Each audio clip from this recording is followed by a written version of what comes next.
Divórcio e inventário extrajudicial. E a nossa convidada é a advogada, né, Mayara Alfer. Ela está aqui, vai tirar minhas dúvidas de vocês de casa, através do nosso WhatsApp, que é o 4599254747. Boa tarde, Mayara, bem-vinda. Boa tarde, obrigada, Val. Quando se fala em divórcio, já dá um nervoso, né? Já. Imagina ainda inventário. Eu queria que você começasse explicando pra gente, Mayara, como que é possível, né, fazer divórcio e inventário em cartório. Tem como fazer isso também? Tem como, Mauro, explicando pro pessoal de casa, se existe acordo entre o casal que procura o divórcio e os herdeiros para o inventário, é possível fazer diretamente no cartório. Tá vendo, gente? Olha aí, ó. Mas é assim, e se tiver menor de idade, Mayara, o divórcio, o inventário também pode ser feito no cartório ou já muda algumas leis ali também? Então, isso é uma novidade que eu estou trazendo para vocês, porque este ano teve uma alteração por meio de uma resolução do CNJ. O número dessa resolução é 571 de 2024, onde permitiu que seja feito com menor e incapaz diretamente no cartório. E como que funciona isso? O Ministério Público, ele vai ter que se manifestar nesse inventário, né? E ele dando esse parecer favorável, poderá ser feito tudo em cartório. E para o caso de divórcio, eles recomendam que isso, guarda, alimentos, seja feito ainda no judiciário. E o restante do divórcio pode ser feito em cartório. Olha, gente, aí, ó, dica fresquinha aí. Mayara, mas assim, é necessário ter advogado para esse divórcio e inventário no cartório? É importante ter esse acompanhamento também? Sim, por meio dessa resolução também e o nosso próprio Código Civil, Código de Processo Civil, ele prevê que é necessário a presença do advogado, tanto no divórcio como no inventário. O que essa resolução veio trazer é tirar um pouco dessa judicialização dos processos. Então, os processos ficam muito mais demorados quando a gente tem que entrar na justiça. E podendo trazer isso para o cartório, é tudo muito mais rápido e menos custoso também. Mayara, e assim, e quais que seriam então os custos de um divórcio hoje e o que deve ser levado em consideração também aí nesse momento? Isso é uma pergunta frequente lá no escritório, porque as pessoas acham que é o mesmo valor para todo mundo. Tanto as custas do cartório como a questão de imposto vai ser analisado principalmente se tem bens para serem divididos ou não. Se é um divórcio aí sem bens, vai sair muito mais barato do que um divórcio com bens. Então essa análise ela é feita com base nos bens que esse casal vai ter na hora do divórcio. Da mesma forma, no inventário também. Mayara, agora assim, existe muitos casos, né, que casais eles só moram juntos. De repente, se um deles assim paga sozinho um financiamento de um imóvel, um consórcio, ele vai precisar dividir isso aí também ou é exclusivo daquela pessoa que está pagando? Então, isso é uma dúvida frequente que várias pessoas vêm me perguntar. Porque, assim, às vezes não são casados no papel, só moram juntos. Ah, mas eu comprei esse imóvel, só eu pago, então ele é meu. Esse carro que a gente comprou junto, a gente divide. E não funciona dessa forma. A partir do momento que as pessoas foram morar juntos, que isso virou uma união estável, o regime vai ser comunhão parcial.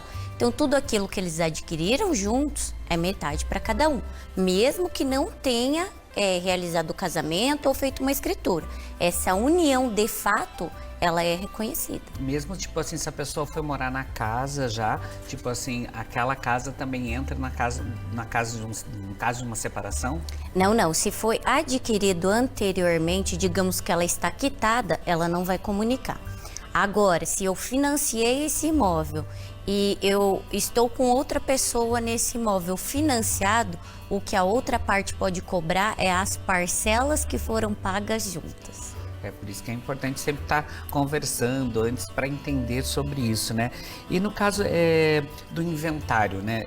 O divórcio consensual, tem que ser feito na cidade onde essa pessoa mora ou pode ser feito em outro lugar? Como que funciona essa parte também? Então, antes nós tínhamos algumas regras territoriais, mas essa resolução, a 571, que alterou a 35, ela permitiu que eu possa fazer em qualquer local do Brasil. esse inventário, esse divórcio. Então isso facilitou muito a vida dos advogados e também da população. Assim, Mayara, caso alguém da família assim tenha falecido, né, e precise fazer um inventário, o que é preciso ficar atento, o que é preciso a pessoa ficar ali, perceber para organizar, porque a gente sabe que é um momento delicado ali e tal, mas o que as pessoas têm que ficar mais atentas? Então, a questão do inventário que hoje eu trago de alerta para a população é que nós já passamos por uma reforma tributária. Só está em tramitação quando que essas novas alíquotas começarão a valer. Existem boatos que a partir do ano que vem isso já vai começar a ter alterações aqui no Paraná, por exemplo. Eu não tenho visto nada a respeito, mas que existe a alteração de que a alíquota, que hoje é de 4%, que ela pode passar a 8%, existe projeto de lei aumentando para 16%, isso existe, está em tramitação. Então, quando começar a vigir isso, as pessoas poderão ter prejuízo. Então, hoje, por exemplo, se alguém da família faleceu, muitos não se preocupam, porque não existe aqui no Paraná multas ainda aplicadas em caso de inventário. Mas, com a nova lei, poderá ser aplicado multa, essa alíquota poderá ser maior. Então, o que eu recomendo às pessoas é, quem tem um inventário para ser feito por algum ente que faleceu, que faça o mais rápido possível, faça essa programação, porque isso cada vez mais vai se tornar mais oneroso. E no caso de fatos assim, Mayara, como aconteceu esse acidente aéreo, né, há alguns dias, como um testamento poderia auxiliar nesse momento?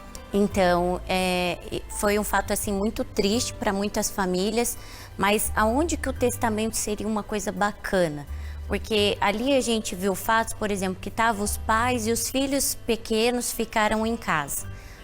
Quem será o responsável por essa guarda, já que os pais faleceram no acidente?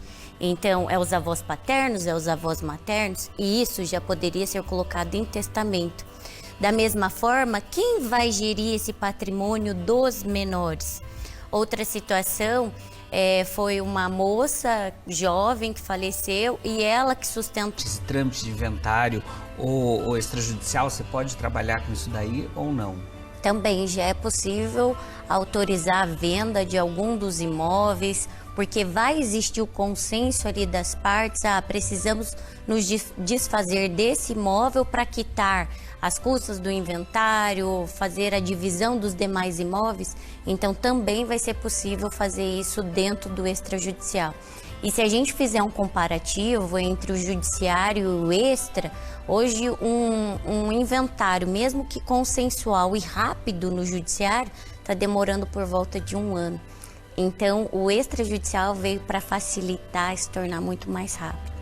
E assim, no caso, a companheira ou companheiro, ele poderá também ser reconhecido inventário extrajudicial? Como a gente falou, de repente só moram juntos, não é casado. Como que vai funcionar essa parte? Então, como há o consenso entre as partes, esse reconhecimento ele vai poder ser feito dentro do próprio inventário também. Porque anteriormente, esse era um caso que deveria ir para o judiciário para reconhecer, para daí fazer a partilha. Não, os herdeiros reconhecem aquela companheira, então já incluem ela ali naquele inventário e já fazem a partilha. Uma curiosidade, Mayara, tipo assim, o inventário ele é diferente dos testamentos. Se você deixar, no caso, um testamento, não precisaria ser feito o inventário? Precisa. Também. O que a gente fala é que o testamento já vai ter a expressão de última vontade daquele testador, que é aquele falecido. Então hoje, o público, que é o mais recomendado, eu até recomendaria, ele vai ficar lá arquivado. Quando eu abro um inventário, seja extra ou judicial, existe um sistema chamado SENSEC e lá eu vou digitar o CPF desse falecido e vai acusar, existe um testamento. Aí nesse momento ele será aberto para daí verificar quais foram as disposições ali estabelecidas. Então ele não exclui o inventário, só que às vezes dentro desse testamento o testador já pode ter feito algumas divisões para evitar brigas, né? vendo, gente? Por isso que é importante estar ali conversando, tentando entender e, como a gente falou, né, a procura do advogado para ajudar ali também, porque como você viu, as leis mudam também, claro que às vezes umas para dificultar mais, mas aqui vocês viram que está facilitando mais também o dia a dia da população. Gratidão, obrigado, Mayara. Eu que agradeço. Ai, gratidão. E se alguém interagir contigo lá, traz mais notícias pra gente também. Com Pode essas novidades. deixar.